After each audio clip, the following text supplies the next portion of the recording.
Doctor BR Ambedkar Konaseema జిల్లా P Gannavaram నియోజకవర్గంలో ఎన్టీఆర్ భరోసా పెన్షన్లను ఎమ్మెల్యే గిడ్డి సత్యనారాయణ పంపిణీ చేశారు. ఎన్నికల ప్రచారంలో ఇచ్చిన హామీని నెరవేరుస్తూ కూటమి ప్రభుత్వం వచ్చిన మొదటి నెలలోనే పెన్షన్లను పెంచి 7,000 రూపాయలను లబ్ధిదారులకు అందించడం సంతోషంగా ఉందని చెప్పారు. పెన్షన్లను పెంచిన కూటమి ప్రభుత్వానికి లబ్ధిదారులంతా కృతజ్ఞతలు తెలిపారు.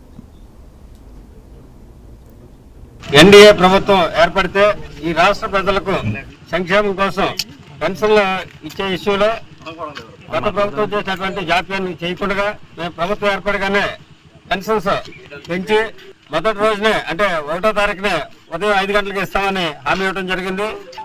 ఆ క్రమంలోనే ఈరోజు కొత్త ప్రభుత్వం ఏర్పడిన తర్వాత మా ప్రీతమ నాయకుడు ముఖ్యమంత్రి గారు అయినటువంటి చంద్రబాబు నాయుడు గారు మరియు జనసేన పార్టీ అధినేత అయినటువంటి ఉప ముఖ్యమంత్రి గారు పవన్ కళ్యాణ్ గారు ఆధ్వర్యంలో వాళ్ళు ఇచ్చినటువంటి హామీలని నెరవేర్చే క్రమంలో ఈరోజు పెన్షన్ పంపిణీ చేయడం జరిగింది.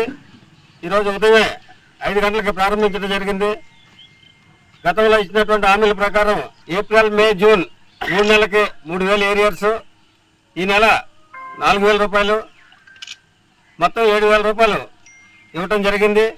ఇప్పుడైతే ఈ సంవత్సరం 2024 సంవత్సరంలో ఈ యొక్క 3 కూటమి పెన్షన్ దాకా 1,000 రూపాయలు పెంచి ఇవ్వటం వల్ల మొత్తం 3,000 ప్లస్ ఇక 4,000, 7,000 ఇవ్వటం వల్ల మాకు ఆర్థిక ఇబ్బందులు అవి కొంచెం తొలగుతున్నాయని ఆశపడుతున్నామండి. చాలా సంతోషంగా ఆనందంగా ఉందండి. ఇలా 1,000 ఒకేసారి పెంచుకోవడం వల్ల చాలా సంతోషపడుతున్నామండి.